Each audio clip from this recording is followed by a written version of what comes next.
Kita mulai pelajaran kita hari ini. Silakan buka buku biru.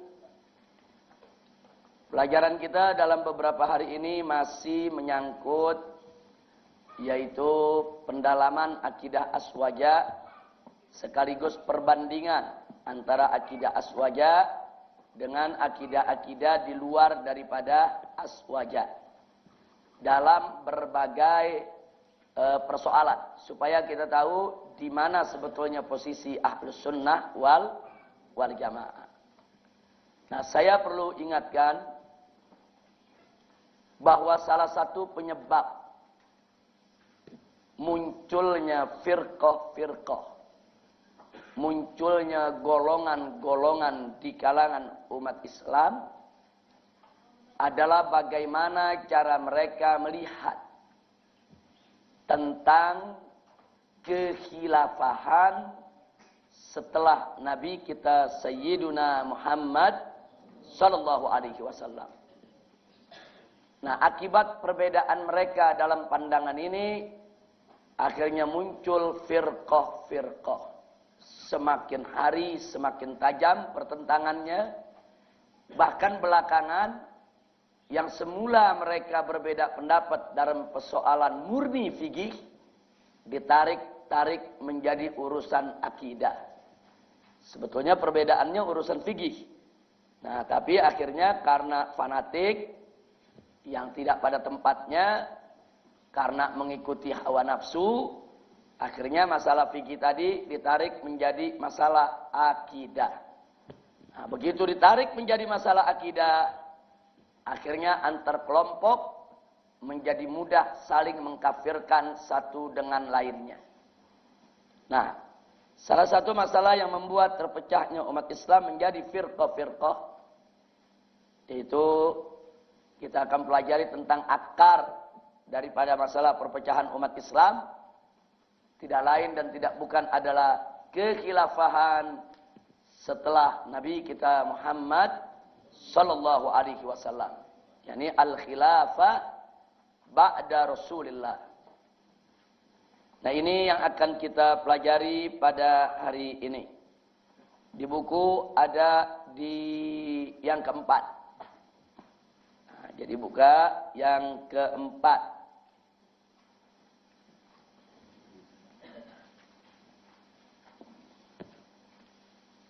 Akar masalah perpecahan umat Islam. Yang keempat. Enggak jauh dari depan. Baik. Sekarang semua perhatikan ke depan. Tidak ada yang menulis. Tapi betul-betul konsentrasi kepada pelajaran. Menulis hanya untuk mencatat bagian-bagian yang perlu ditambah. Karena catatan sudah ada dalam bukunya. Baik. Yang pertama yang perlu kita lihat di sini adalah bahwa setelah wafat Nabi kita Muhammad sallallahu alaihi wasallam, umat Islam sepakat. Dan ada juga yang mereka berbeda. Dalam hal apa mereka sepakat? Mereka sepakat bahwa wajib ada khalifah memimpin kaum muslimin untuk menjaga Islam dan umatnya. Ini tidak ada perbedaan pendapat. Seluruh umat Islam dari mulai zaman Nabi sampai hari ini para ulamanya sepakat bahwa setelah wafatnya Nabi tentu harus ada seseorang tampil memimpin umat untuk menjaga Islam dan umat Islam. Tidak boleh umat Islam hidup tanpa pemimpin. Itu sepakat semua, tidak ada perbedaan. Tapi khusus yang di zaman Nabi muncul persoalan. Ini yang membuat umat Islam berbeda. Apa persoalannya? Bagaimana cara menetapkan khilafah? Jadi bagaimana cara milih seorang khalifah? Dan juga mereka berbeda tentang lalu siapa yang berhak menjadi khalifah? Seorang sahabat Nabi banyak. Ada Sayyidina Abu Bakar, Umar, Utsman, Ali, Abdurrahman ibn Auf, Talha, Zubair, Abu Hurairah. Banyak. siapa yang berhak menjadi khalifah. Dan kalaupun dia berhak, bagaimana cara dia dijadikan khalifah. Nah, ini Nabi alaihissalam sebelum wafat tidak yaitu menetapkan secara eksplisit, secara rinci, jelas tentang bagaimana cara mengangkat khalifah. Dan siapa yang mesti jadi khalifah. Ini yang jadi persoalan. Sehingga akhirnya umat Islam berbeda pendapat. Nah kemudian,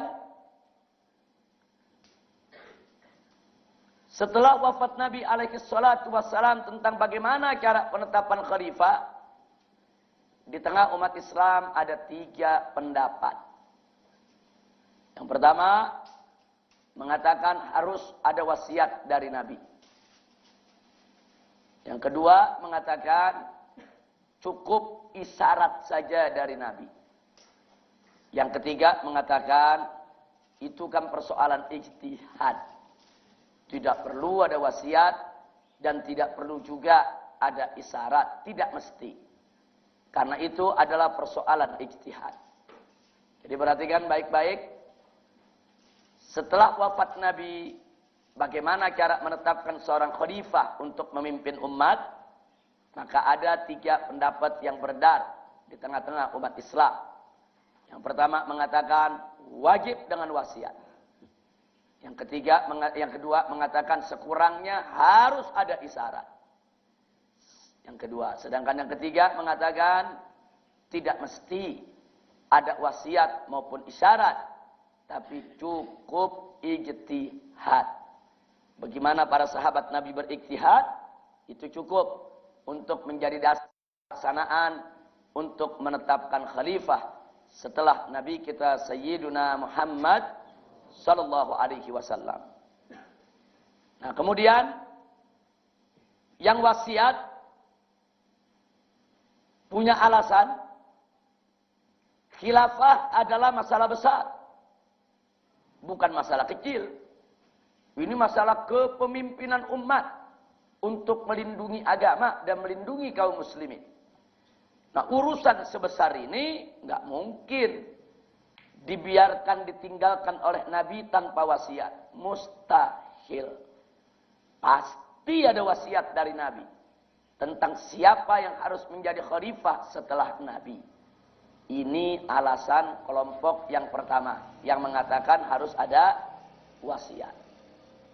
Sedangkan kelompok yang kedua mengatakan khilafah memang masalah besar. Ini masalah kepemimpinan umat. Tapi penetapannya tidak mesti dengan wasiat. Isyarat aja sudah cukup. Jadi mereka meyakini ada isyarat. Kalau wasiat mereka bilang nggak pernah ada wasiat dari Nabi. Tapi kalau nggak ada wasiat ya sekurangnya isyarat lah. Cari, gali. Siapa yang diisyaratkan oleh Nabi untuk menjadi khalifah setelah wafatnya Nabi alaihi salatu wassalam. Nah sementara yang ketiga mengatakan khilafah memang masalah besar. Justru karena dia masalah besar harus diselesaikan melalui ijtihad yang melibatkan orang banyak untuk bermusyawarah. Nah, justru karena dia masalah besar, Nabi tahu betul ini masalah besar. Jadi tidak langsung diputus dengan wasiat, juga tidak dengan isyarat, tapi Nabi lepaskan kepada umatnya untuk musyawarah. Silakan ijtihadkan.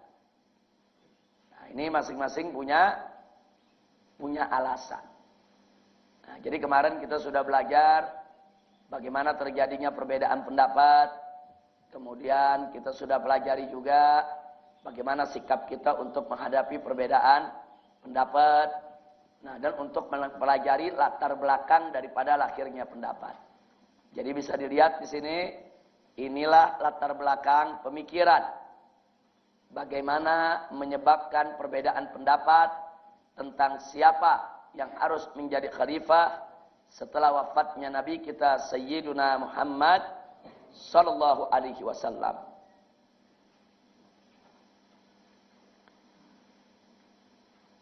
Nah, sekarang kita mulai dari yang pertama. Penetapan khilafah dengan wasiat. Nah, kita mulai dari kelompok yang pertama. Kelompok yang pertama meyakini khilafah masalah besar. Tidak mungkin Nabi meninggalkan umat tanpa wasiat. Karena ini bukan persoalan main-main. Ini persoalan kepemimpinan. Nah, tapi muncul pertanyaan. Kalau memang harus dengan wasiat, untuk siapa wasiatnya? Sahabat Nabi ini bukan satu. Untuk siapa wasiatnya? Nah, begitu masuk kepada pertanyaan untuk siapa, kelompok ini pecah lagi ya ikhwan. Sebagian, yaitu dari kelompok Nasibah. Siapa itu Nasibah?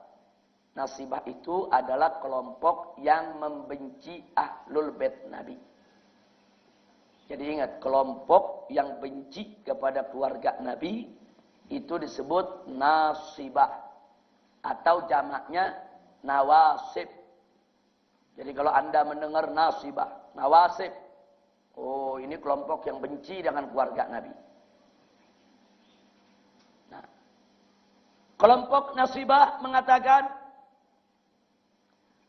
bahwa wasiat dari Nabi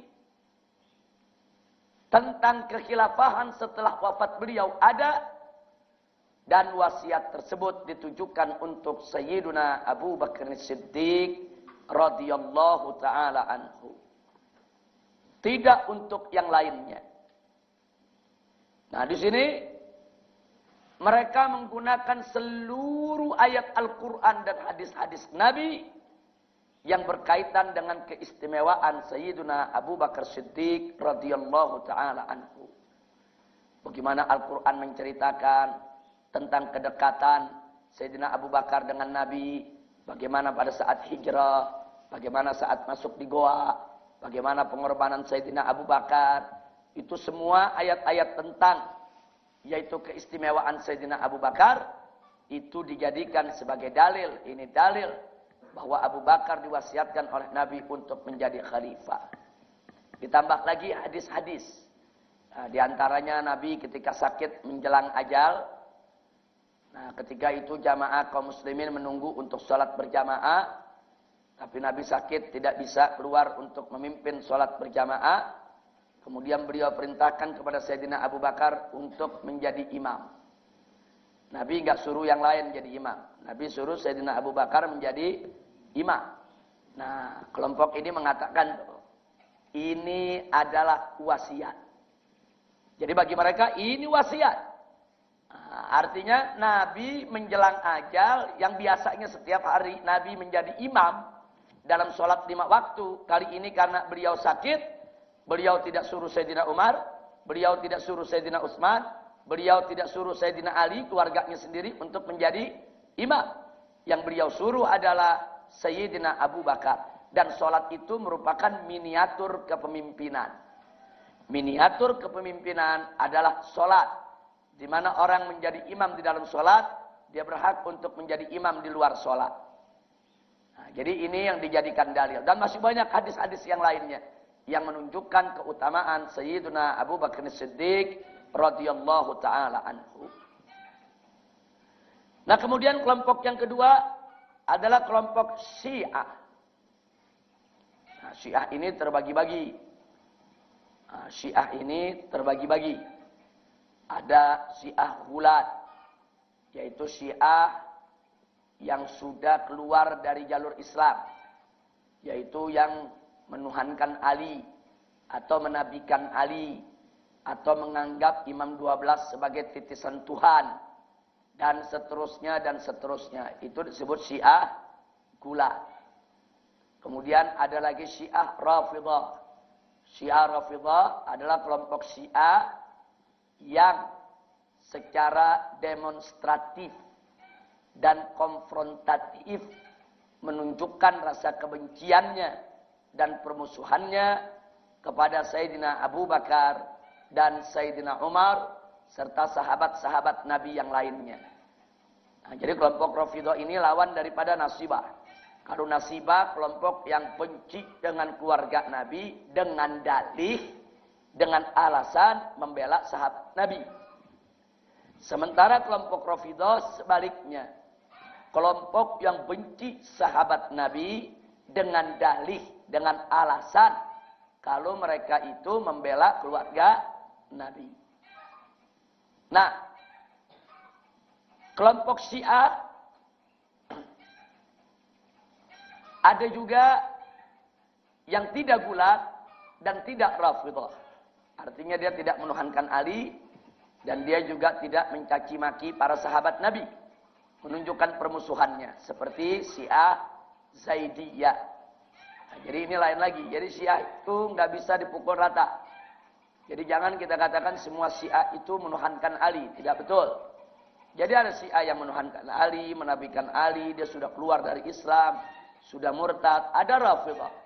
Nah, kelompok Rafidhah ini bagi Ahlus Sunnah wal Jamaah, mereka tetap saudara kita kaum muslimin, tapi mereka sudah tersesat jalan. Mereka disebut firqatun dhalatun mudillah. Firqah yang sesat dan menyesatkan. Walaupun tidak dikafirkan. Tapi sepakat Ahlus Sunnah. Syiah Rafidhah sesat menyesatkan. Tidak boleh kita biarkan. Nah, adapun Zaidiyah ini pada prinsip ajaran dasarnya adalah mereka hanya mengatakan Ali lebih utama daripada Abu Bakar untuk menjadi khalifah. Tapi kepemimpinan Sayyidina Abu Bakar tetap sah. Walaupun Ali lebih afdal daripada beliau. Itu prinsip pendapat dari madhab Zaidiyah. Tapi kalau madhab Rafidhah enggak. Kalau madhab Rafidhah langsung memvonis yang berhak menjadi khalifah adalah Ali. Yang berhak menjadi khalifah adalah Ali. Nah, sehingga selain Ali, dari sahabat yang 3 yang menjadi khalifah, kepemimpinan mereka tidak sah. Nah, ini pendapat umum, ini umum pendapat Syiah Rafidhah. Nah, sekarang baik. Jadi kelompok Syiah ini, khususnya dari kalangan Rafidhah, mereka mengatakan ada wasiat dari Nabi. Siapa yang harus menjadi khalifah setelah wafatnya Nabi? Mereka mengatakan Sayyidina Ali ibn Abi Thalib radhiyallahu taala anhu wa karamallahu wajhah. Lalu yang mereka jadikan dalil adalah seluruh ayat Al-Quran dan hadis-hadis Nabi tentang keistimewaan Ali. Di dalam Al-Quran juga banyak ayat-ayat yang menceritakan tentang keistimewaan Sayyidina Ali. Di dalam Al-Quran juga ada ayat-ayat yang memuji daripada beliau dan Ahlul Baitnya. Begitu juga dalam hadis Nabi.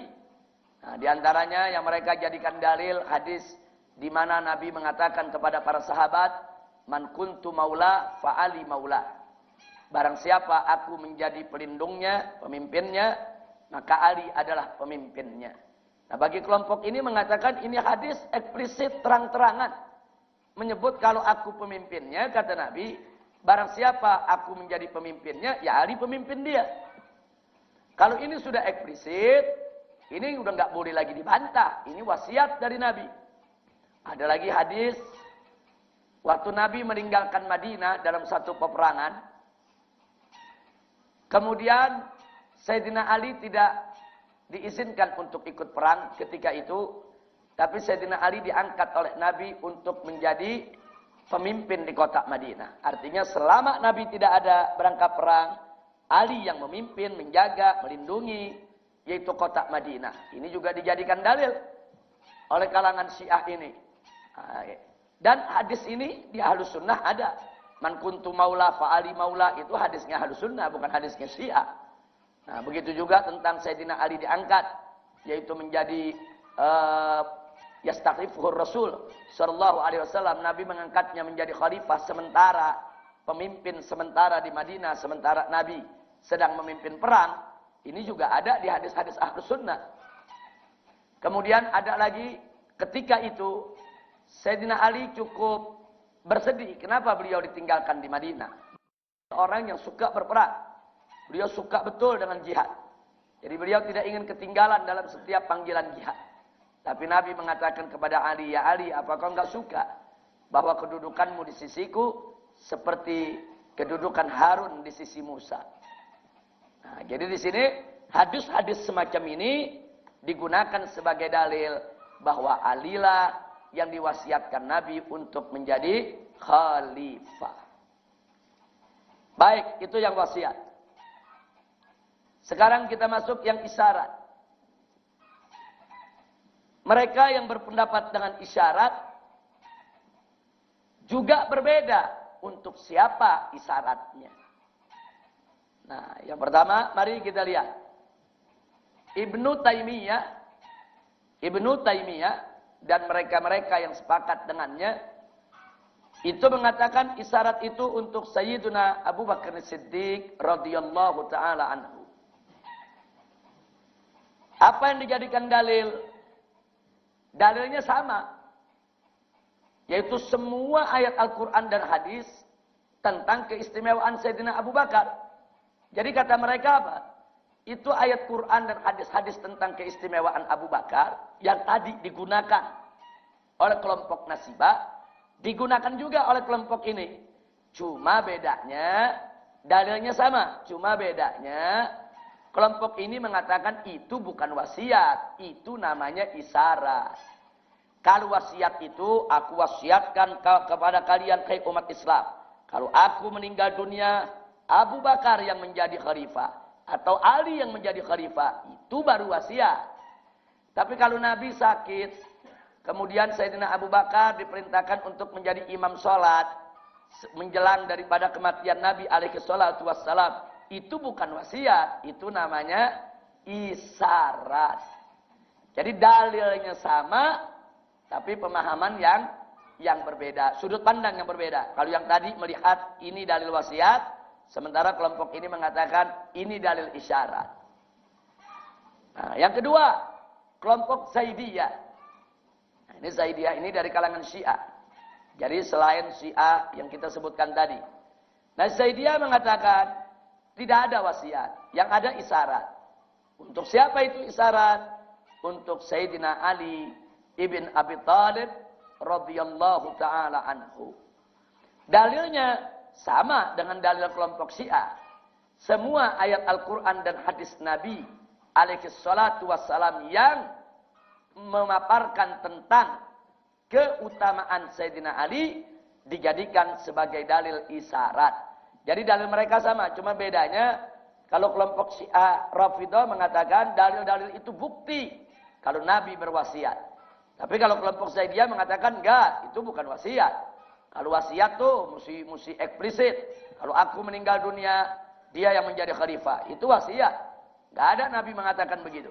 Kalau Nabi cuma mengatakan, barang siapa aku pemimpinnya, Ali adalah pemimpinnya, itu tidak eksplisit. Itu namanya isyarat.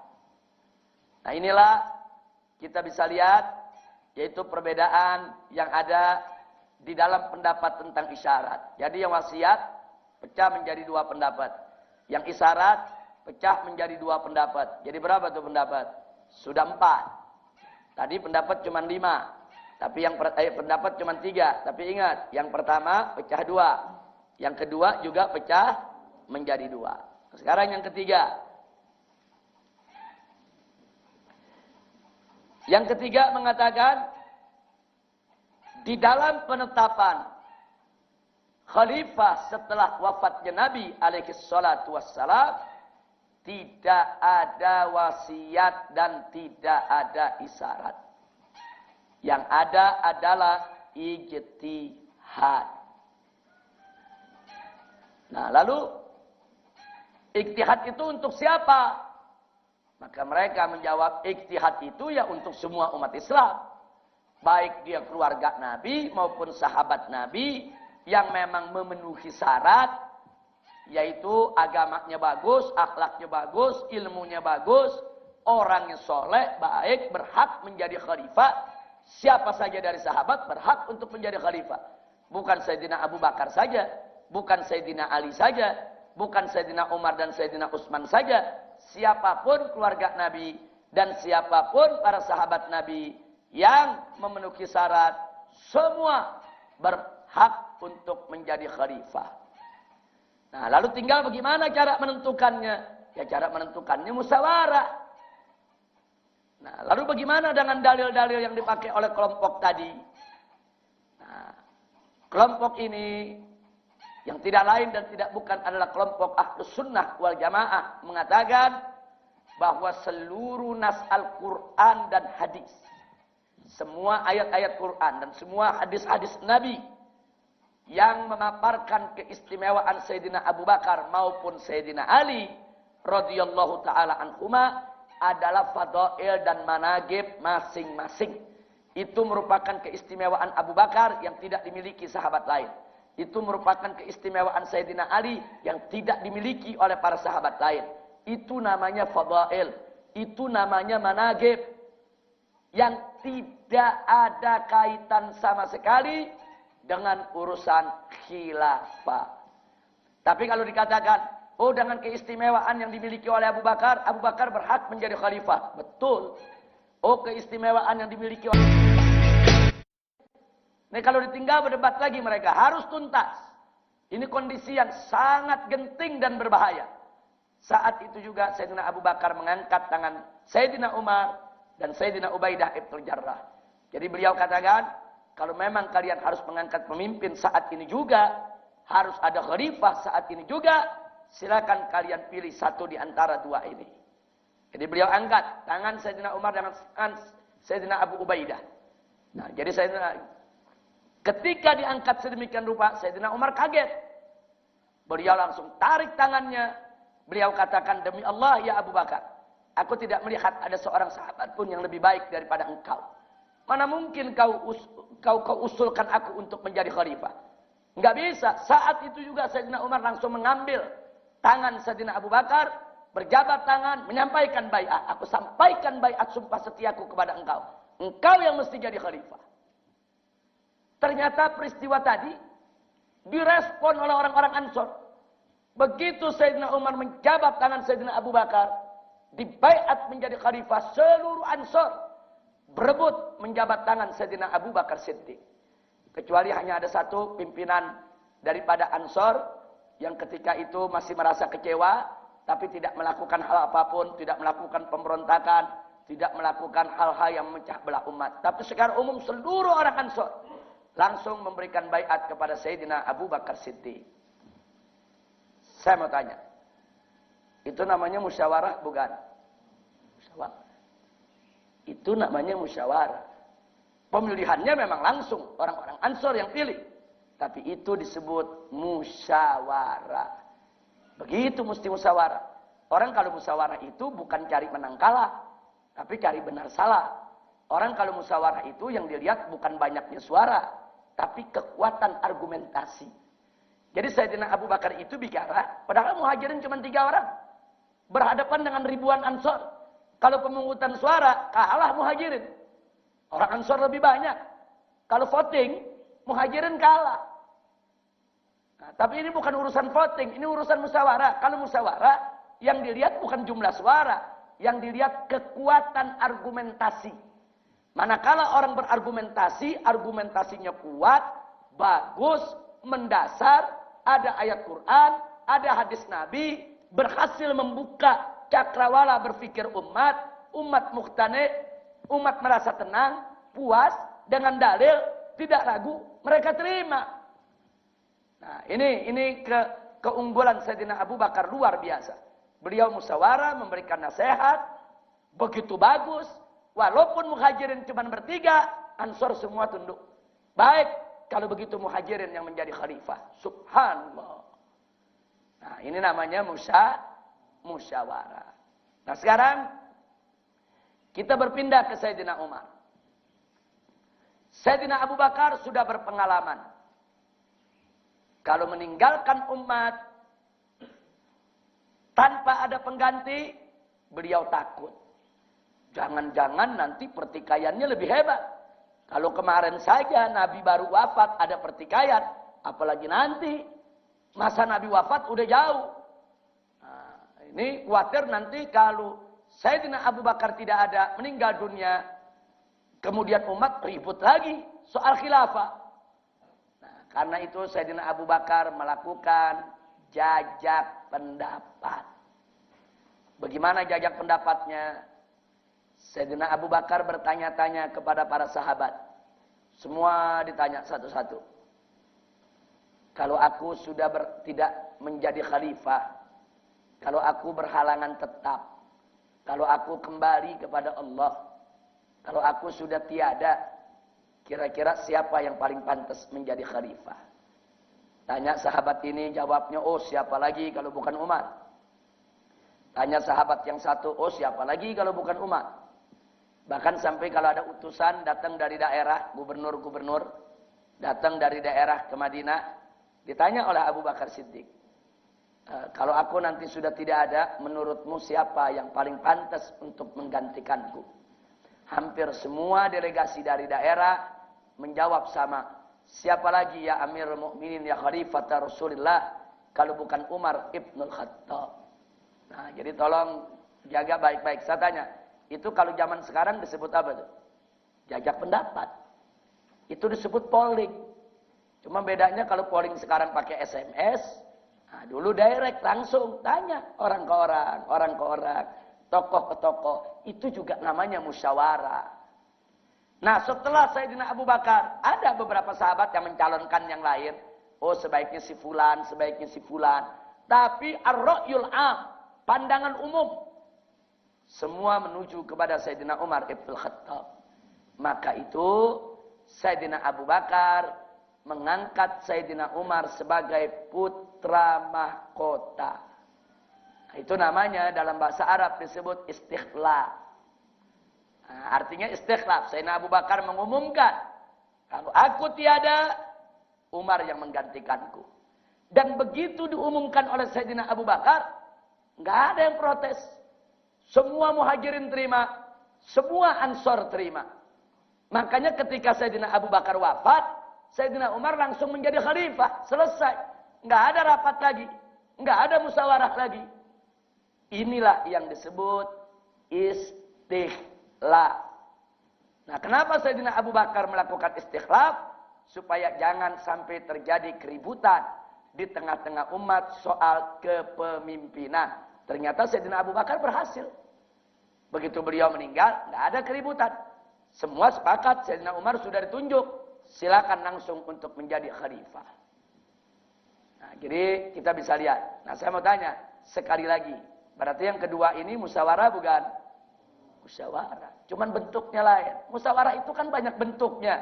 Bisa musyawarah langsung, bisa musyawarah jama'i, bisa musyawarah faradi, bisa musyawarah satu persatu tanya pendapatnya, dan seterusnya. Nah, sekarang yang ketiga. Sayyidina Abu Bakar dulu mengangkat Sayyidina Umar dengan istikhlaf. Beliau sendiri diangkat menjadi khalifah, yaitu melalui intikhab, pemilihan langsung. Nah, lalu Sayyidina Umar punya pandangan lain lagi. Jadi apa beda di zaman Abu Bakar dan zaman Umar? Ada bedanya. Zaman Sayyidina Umar ini, negeri Islam semakin luas. Karena Irak tumbang, Iran tumbang. Negeri Islam yang tadinya cuma Mekah, Madinah, dan Jazirah serta sekitarnya, nah sekarang merambah kemana-mana. Merambah ke Afrika, merambah sampai ke Iran, ke Persia. Sehingga kaum muslimin makin bertambah. Penduduk negeri makin banyak. Dan Sayyidina Umar tidak akan pernah punya waktu untuk melakukan jajak pendapat seperti Sayyidina Abu Bakar. Penduduk udah bukan sedikit lagi. Banyak di mana-mana. Sehingga Sayyidina Umar punya pandangan lain. Jadi Sayyidina Umar melihat beliau sepakat dengan Sayyidina Abu Bakar. Nggak boleh ditinggal tanpa pemimpin. Sepakat dengan Abu Bakar. Tapi beliau nggak mau angkat putra mahkota. Nah, beliau nggak mau angkat putra mahkota. Apa yang dilakukan oleh Sayyidina Umar? Beliau membentuk majelis syura. Beliau membentuk majelis syura Ahlul Hil wal Aqd yang beranggotakan 6 orang sahabat besar. Yaitu anggotanya adalah Sayyidina Utsman, Sayyidina Ali, kemudian Tolha, Zubair, Abdurrahman ibn Auf, satu lagi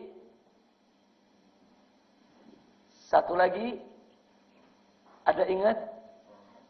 Utsman, Ali, Tolha, Zubair, Abdurrahman ibn Auf. Ada satu lagi sahabat besar. Sa'ad ibn Abi Waqqas radhiyallahu taala anhum. Siapa itu Sa'ad ibn Abi Waqqas?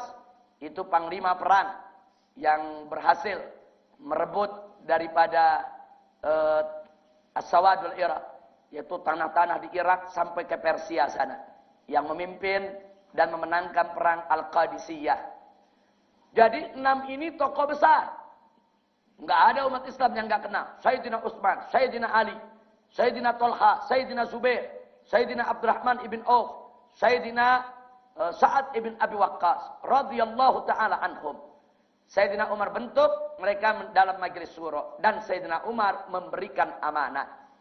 Kalau aku tidak ada, maka kalian berenam wajib musyawarah. Jangan bubar sebelum ditetapkan khalifah penggantiku. Jadi Sayyidina Umar amanatkan cukup 6 orang ini aja yang musyawarah. Enggak usah rame-rame musyawarah. Model Saqifah Bani Sa'idah, yang Aus bawa ribuan orang, yang Khosroj bawa ribuan orang. Musyawarah ribuan orang itu ngajak berkelahi. Enggak perlu yang musyawarah, cukup orang pinternya aja, orang baiknya saja, orang-orang yang memang menjadi tokoh sentral di tengah umat. Nah, begitu Sayyidina Umar meninggal, ke-6 orang ini musyawarah. Nah, begitu mereka musyawarah, mereka menetapkan kalau begitu yang menjadi khalifah dari kalangan cukup yang 6 itu saja. Enggak perlu cari keluar. Karena 6 ini memang sudah dipercaya untuk memimpin umat. Nah, kemudian Tolha dan Zubair memberikan haknya masing-masing, yang satu kepada Sayyidina Utsman, yang satu kepada Sayyidina Ali. Abdurrahman ibn Auf dan Sa'ad ibn Abi Waqqas mundur, enggak mau menjadi khalifah. Nah, berarti pertimbangannya tinggal berapa? Tinggal 2. Antara Sayyidina Utsman dengan Sayyidina Ali. Nah, mulailah mereka musyawarah. Yang 4 musyawarah, yang 2 sebagai calon dipinggirkan dulu.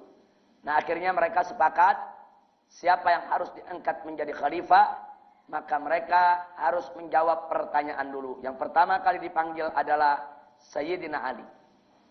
Sayyidina Ali ditanya oleh tim, apakah kalau kau diangkat menjadi khalifah, kau siap untuk yaitu menjalankan segala ketetapan Allah? Sayyidina Ali menjawab, siap. Apa kau siap untuk menjalankan segala ketetapan Rasulullah? Sayyidina Ali menjawab, siap. Terus pertanyaan ketiga, apa kau siap untuk menjalankan keputusan-keputusan yang pernah diambil oleh Abu Bakar dan Umar? Sayyidina Ali di sini menjawab, Abu Bakar dan Umar punya hak berikhtihad dan beliau akan berikhtihad sebagaimana mestinya dengan tetap berpegang kepada Al-Quran dan As-Sunnah. Setelah itu Sayyidina Utsman yang dipanggil. Sayyidina Utsman ditanya, apa kau siap kalau menjadi khalifah untuk menjalankan ketetapan Allah? Sayyidina Utsman menjawab, siap. Apa kau siap kalau kau diangkat menjadi khalifah untuk menjalankan ketetapan Rasulullah? Sayyidina Utsman jawab, siap. Terus yang ketiga, apa kau siap untuk menjalankan keputusan-keputusan pendahulumu, yaitu Sayyidina Abu Bakar dan Sayyidina Umar? Sayyidina Utsman menjawab, siap. Akhirnya tim rapat yang berempat tadi, setelah Sayyidina Utsman menyatakan siap, mereka berempat rapat lagi dan memutuskan Sayyidina Utsman yang menjadi khalifah, bukan Ali. Jadi kelompok ini ternyata memang menyiapkan syarat. Yang boleh jadi khalifah, siap menjalankan ketetapan Allah, ketetapan Nabi, dan harus mempertahankan keputusan Abu Bakar dan Umar. Makanya Sayyidina Utsman yang akhirnya diputuskan menjadi khalifah. Dibaiatlah Sayyidina Utsman sebagai khalifah. Saya mau tanya, itu namanya musyawarah bukan? Musyawarah. Nah, itu namanya musyawarah. Lewat ikhtiar. Lewat pemilihan terbatas. Kalau intikhab, pemilihan umum. Kalau ikhtiar, pemilihan terbatas. Cuman berenam aja. Nah, ternyata ini juga merupakan syura. Nah, kita lihat. Jadi ternyata Sayyidina Abu Bakar dipilih lewat musyawarah. Sayyidina Umar dipilih lewat musyawarah. Sayyidina Utsman dipilih lewat musyawarah. Dan saya mau tanya, itu penetapan Sayyidina Abu Bakar, Umar, Utsman yang melalui musyawarah, itu namanya ijtihad bukan? Ijtihad. Bukan wasiat, bukan isyarat. Itu namanya ijtihad. Nah kemudian, di akhir masa kekhalifahan Utsman terjadi suatu tragedi. Di mana ada kelompok yang memprotes Sayyidina Utsman radhiyallahu taala anhu, kemudian melakukan demonstrasi, tidak puas, bahkan melakukan kekerasan sampai akhirnya membunuh Sayyidina Utsman ibn Affan radhiyallahu taala anhu. Begitu Sayyidina Utsman terbunuh, saudara, negara kacau. Ketika itu banyak sahabat Nabi sedang melaksanakan ibadah haji. Sebagian besar penduduk Madinah dari Ansor, dari Muhajirin banyak yang menunaikan ibadah haji. Jadi kondisi Madinah ketika itu tidak seperti biasanya, agak lenggang dibandingkan seperti kalau biasanya penduduknya padat, banyak orang, ada Muhajirin, ada Ansor. Tapi ketika itu bulan haji, sudah banyak lebih dari separuh penduduknya berangkat menunaikan ibadah haji. Jadi waktu Sayyidina Utsman dikepung, Sayyidina Utsman dibunuh, banyak sahabat yang sedang melakukan ibadah haji. Nah, ketika itu yang ada di Madinah, ada Sayyidina Ali, ada Tolha, ada Zubair. Sayyidina Ali sudah menugaskan Sayyidina Hasan, Sayyidina Husain untuk menjaga seluruh pintu rumah Sayyidina Utsman. Jadi Sayyidina Ali mengerahkan anak-anaknya semua, dia jaga rumah Sayyidina Utsman. Nah, supaya jangan sampai ada yang berhasil masuk. Nah, entah bagaimana mereka berhasil masuk, yaitu lompat lewat belakang langsung naik ke lantai 2 rumah Sayyidina Utsman dan membunuh Sayyidina Utsman di dalam kamarnya saat sedang membaca Al-Qur'anul Karim. Nah, jadi ini peristiwa luar biasa. Peristiwa satu tragedi seorang khalifah, sahabat Nabi tercinta yang sudah sangat lanjut usia, ketika itu umur Sayyidina Utsman sudah sangat lanjut sekali. Akhirnya terbunuh. Nah, dalam kondisi seperti itu, negara kacau, tidak ada pimpinan, chaos. Madinah dikuasai oleh para pemberontak, campur aduk. Nah, dalam kondisi sedemikian rupa, orang-orang kalangan Muhajirin dan Ansor rame-rame mendatangi Ali ibn Abi Thalib.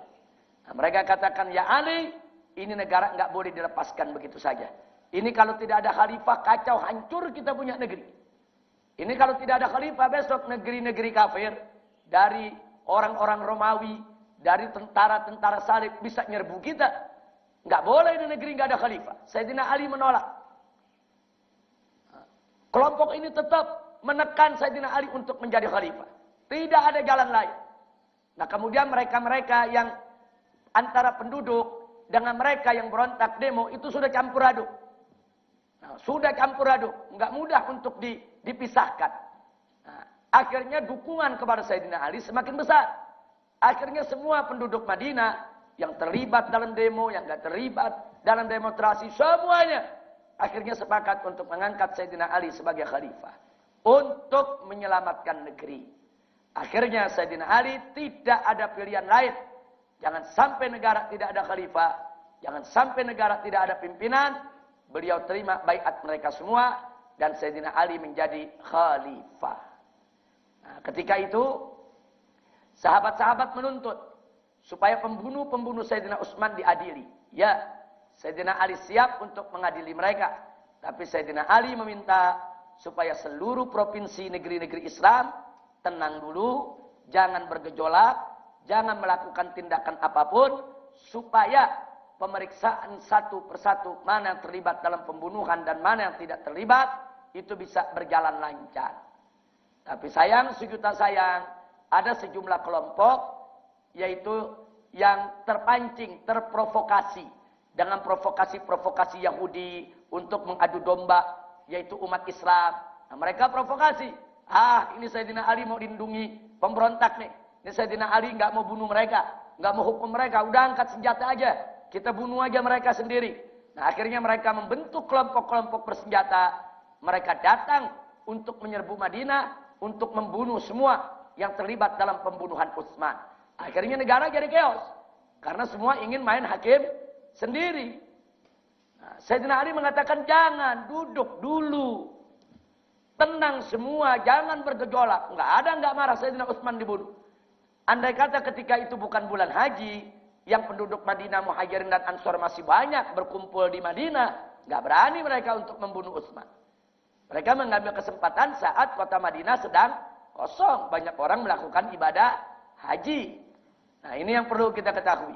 Nah, akhirnya Sayyidina Ali memadamkan pemberontakan-pemberontakan tersebut. Saudara, dengan tujuan apa? Ini tenang dulu negara, baru kita adili. Nah, tapi akhirnya negara kacau balau. Semua main hakim sendiri. Nah, begitu terjadi peperangan, para pembunuh Utsman pun ikut berperang. Dan mereka banyak juga yang mati di medan perang. Nah, jadi udah nggak ketahuan lagi. Ini pemeriksaan nggak mudah. Nah, makanya begitu yang paling keras menuntut. Pertama, di antara mereka yang menuntut kepada Sayyidina Ali untuk segera dilakukan pengadilan terhadap para pemberontak adalah Siti Aisyah, Tolha, dan Zubair. Sampai terjadi perang Jamal. Tapi setelah perang Jamal itu diajak bicara oleh Sayyidina Ali, mereka menyesal. Sayyidina Ali jelaskan, bukan kita melindungi mereka. Jumlah mereka tidak sedikit. Jumlah mereka cukup banyak. Dan mereka ini sudah bercampur baur dengan masyarakat. Jadi untuk tahqiq penelitian nggak boleh sembarangan. Kalau kita melakukan penelitian pemeriksaan dengan sembarangan, khawatir nanti yang salah lolos, yang nggak salah malah terkena fitnah. Nah, begitu Siti Aisyah paham, mendengar langsung apa yang disampaikan oleh Sayyidina Ali, begitu Zubair paham, begitu Tolha paham, mereka berhenti. Bahkan Siti Aisyah berceramah di masjid menyampaikan kepada umat, apa yang terjadi antara aku dengan Ali hanya kesalahpahaman. Beliau meminta maaf dan meminta umat Islam untuk bersatu. Persoalan selesai. Nah, begitu juga Zubair, begitu juga Tolha. Tapi nasib Zubair tragis. Begitu dia sudah berhenti, dia tidak mau perang, tahu-tahu ada satu oknum lain melemparkan tombaknya membunuh Zubair. Nah, ini yang disebut fitnah. Ini yang disebut fitnah. Jadi al-fitnatul kubra ini luar biasa. Fitnah yang membuat umat Islam akhirnya saling curiga, saling menuduh, saling berpecah belah. Nah, sampai termasuk Muawiyah yang datang dari negeri Syam membawa pasukan dengan alasan untuk menuntut para pembunuh Sayyidina Utsman. Karena memang Muawiyah juga termasuk kerabat Sayyidina Utsman. Muawiyah ini 20 tahun menjadi gubernur di Syam. 20 tahun menjadi gubernur. Punya pasukan yang begitu besar. Nah, di sini lagi-lagi Muawiyah diberitahu supaya tahan diri, jangan main hakim sendiri. Ini semua akan diselesaikan. Tapi itu tadi, provokator-provokator di bawah masuk. Adu domba sana, adu domba sini, bikin kacau supaya perang tidak berhenti. Singkat cerita, setelah Sayyidina Ali wafat, setelah Sayyidina Hasan turun dari khalifah, naik Muawiyah menjadi khalifah. Ternyata Muawiyah sendiri nggak mampu untuk mengadili mereka. Baru Muawiyah menyadari, oh pantas dulu Sayyidina Ali setengah mati mengadili mereka. Karena mereka udah bercampur baur dengan masyarakat. Bercampur baur antara yang muslimin, yang munafikin, yang Yahudi, yang penyusup, dan lain sebagainya. Baru mereka menyadari pantas. Dulu Sayyidina Ali bilang, tenang, jangan ribut. Jangan main hakim sendiri, kita selesaikan. Nah, jadi begitu beliau jadi khalifah, baru beliau menyadari kalau semua itu ternyata memang sulit dan Sayyidina Ali tidak bisa disalahkan. Bahkan dalam riwayat disebutkan beliau menyesal. Kalau dulu beliau tidak termasuk yang mengikuti daripada Sayyidina Ali untuk menjaga ketenangan. Sebab kita kalau menegakkan hukum, negara mesti tenang. Kalau negara kacau, chaos, hukum nggak bisa tegak. Nah, kita lihat aja di negeri kita, waktu 98, terjadi chaos. Nah, pabrik-pabrik dibakar, mal-mal diserbu oleh masyarakat. Menjarah sana, menjarah sini. Bisa ditegakkan hukum? Nggak bisa. Mana berani polisi tangkap mereka? Mana berani tentara tangkap mereka? Mana berani pengadilan mengadili mereka? Ini chaos. Bahaya, kalau chaos itu bahaya. Nah, makanya ketika 98, hukum di Indonesia ini ambruk. Polisi nggak ada harganya. Hukum semua dilanggar. Tentara dicelak-celak, dicaci maki orang. Nah, itu bahayanya kalau terjadi chaos. Kalau terjadi chaos, hukum tidak bisa akan tegak. Nah, jadi kalau hukum mau tegak, jaga keamanan. Nah, kalau aman, hukum dengan mudah bisa ditegakkan. Nah, inilah yang terjadi. Baik, saya tidak mau panjang lebar menceritakan soal kondisi itu, tapi yang ingin kita garis bawahi, Ali naik menjadi khalifah dengan pendaulatan. Jadi penduduk bergabung semua daulat Sayyidina Ali. Tegakkan kekhilafahan, tegakkan hukum. Sayyidina Ali harus menegakkan hukum sebagaimana mestinya. Ini namanya bisaukah. Dengan kekuatan. Jadi dengan kekuatan umat, ambil alih itu negara, jangan sampai negara chaos. Nah, saya tanya, ini dengan masyarakat datang minta Sayyidina Ali menjadi khalifah. Sayyidina Ali tadinya menolak. Kemudian Sayyidina Ali dikasih tahu ini bahaya negara kalau tanpa pemimpin. Sampai akhirnya Sayyidina Ali menerima. Saya mau tanya, itu musyawarah bukan? Cuman ini musyawarahnya beda-beda nih. 4 khalifah, 4-4-nya musyawarah. Tapi beda-beda. Tapi menarik. Justru perbedaan ini menjadi rahmat buat umat. Artinya menjadi rahmat apa? Menariknya. Mari kita lihat. Artinya, kalau umat Islam suatu ketika membangun kembali khilafah, maka mereka boleh untuk mengangkat khalifah dengan salah satu di antara 4 cara ini. Mau pemilihan langsung silakan, mau dengan menunjuk pengganti, boleh. Mau dengan pemilihan terbatas, enggak apa-apa. Nah, jadi sekarang kita lihat, negara mana yang pemilihan presidennya langsung? Amerika, Indonesia. Indonesia kan saat ini langsung. Nah, saya tanya, lebih dulu mana Amerika atau pemilihan Sayyidina Abu Bakar? Pemilihan Sayyidina Abu Bakar lebih dulu. Artinya jangan kita merasa, oh Amerika hebat, pemilihan pemimpin langsung mereka lakukan. Sebelum mereka mengenal pemilihan langsung, Islam sudah mempraktekkan pemilihan langsung. Enggak ada masalah, pemilihan langsung boleh. Kuncinya satu, yang penting bisa mencegah fitnah. Tapi kalau tidak mencegah fitnah, nggak boleh pemilihan langsung. Kalau pemilihan langsung menimbulkan huru-hara, kalau pemilihan langsung menimbulkan penipuan di mana-mana, kalau pemilihan langsung menimbulkan madarat yang lebih besar, nggak boleh pemilihan langsung. Ketika itu Sayyidina Abu Bakar pemilihan langsung justru untuk meredam fitnah. Baik, sekarang Sayyidina Umar. Saudara, waktu naik itu ditunjuk oleh Abu Bakar. Kalau aku meninggal dunia, Umar yang menjadi khalifah. Semua setuju. Putra mahkota diangkat. Nah, sekarang saya tanya, negara mana yang masih pakai putra mahkota? Negara Inggris. Kerajaan ada putra. Semua negara kerajaan pakai putra mahkota. Baik yang bukan kerajaan, kalau dalam sistem keperdana menteriannya pakai putra mahkota, ada Malaysia. Malaysia ada perdana menteri, ada timbalannya untuk menjadi putra mahkota. Kalau dia turun, timbalannya yang naik menjadi perdana menteri. Nah, artinya kadang-kadang di sana juga ditunjuk. Kalau saya selesai, si fulan yang menggantikan saya sebagai perdana menteri. Nah, sekarang saya tanya, duluan mana itu? Negara sekarang yang melakukan itu atau Sayyidina Abu Bakar? Sayyidina Abu Bakar. Mereka belum melakukan itu, Sayyidina Abu Bakar sudah melakukan. Baik, sekarang terkenal ada sistem polling dalam pemilu. Apa itu polling? Jajak pendapat. Abu Bakar udah ngerjain belum? Udah ngerjain. Abu Bakar melakukan polling. Nanya sono, nanya sini, jajak pendapat. Jadi apa yang terjadi di zaman modern ini sudah dilakukan oleh Khulafaur Rasyidin. Pemilihan terbatas. Saya tanya, Indonesia dulu sebelum pemilihan langsung, siapa yang milih presiden? MPR. Jadi penduduk Indonesia sekian ratus juta, yang milih presiden hanya anggota MPR. Ini namanya pemilihan apa? Terbatas. Nah sekarang saya mau tanya, Sayyidina Utsman dipilih melalui apa? Pemilihan terbatas.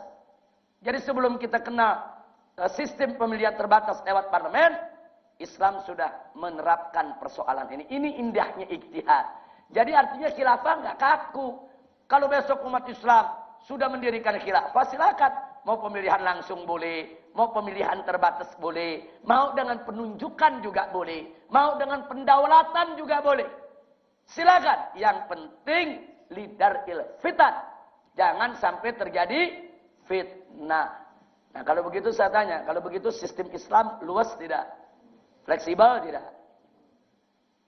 Jadi kalau sekarang demokrasi mengatakan Islam nggak punya sistem, bukan Islam nggak punya sistem, kau yang nggak punya sistem. Kau bikin undang-undang kaku. Sekarang undang-undang di Amerika kaku, hanya boleh pemilihan secara langsung. Ya itu aja yang berlaku.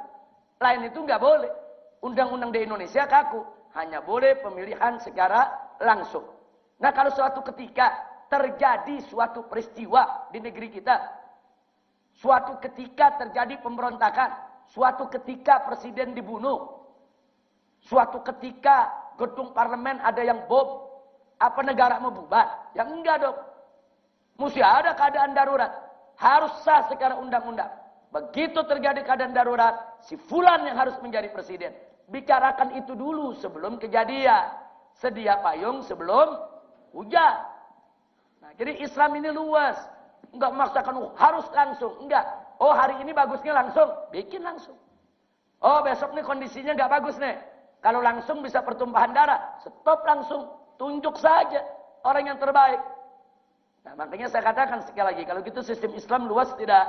Luas. Ini yang disebut musyawarah. Sampai di sini jelas? Paham semua? Alhamdulillah. Nah sekarang baik. Ada fakta sejarah lain yang harus kita ungkap. Tapi sebelumnya kita ringkas dulu yang tadi sudah kita paparkan. Kekhilafahan setelah wafat Rasulullah SAW ada 3 pendapat. Pertama dengan wasiat, kedua dengan isyarat, ketiga dengan ijtihad. Yang wasiat terbagi 2. Kelompok pertama dari kalangan nasibah mengatakan wasiat itu untuk Sayyiduna Abu Bakar Siddiq radhiyallahu taala anhu. Sedangkan kelompok kedua dari Syiah Rafidah yaitu menyatakan bahwa wasiat tersebut untuk Sayyidina Ali ibn Abi Thalib radhiyallahu taala anhu. Adapun yang menyatakan isyarat juga terpecah menjadi 2 kelompok. Kelompok yang pertama adalah Ibn Taimiyah dan para pengikutnya yang mengatakan isyarat tersebut untuk Sayyidina Abu Bakar Siddiq radhiyallahu taala anhu. Sedangkan kelompok yang kedua yaitu dari Zaidiyah, salah satu firqah Syiah, yaitu mengatakan isyarat tersebut untuk Sayyidina Ali ibn Abi Thalib radhiyallahu taala anhu. Dan sedangkan yang ketiga ijtihad, inilah pendapat Ahlus Sunnah wal Jamaah. Yang intinya setelah wafat Nabi siapapun dari keluarga Nabi maupun para sahabat Nabi yang memenuhi syarat berhak untuk menjadi khalifah. Sehingga menurut mereka Abu Bakar berhak, Umar berhak, Utsman berhak, Ali berhak, bahkan sahabat yang lain selama memenuhi syarat berhak menjadi khalifah. Ini ringkasan dari apa yang sudah kita paparkan sejak awal tadi.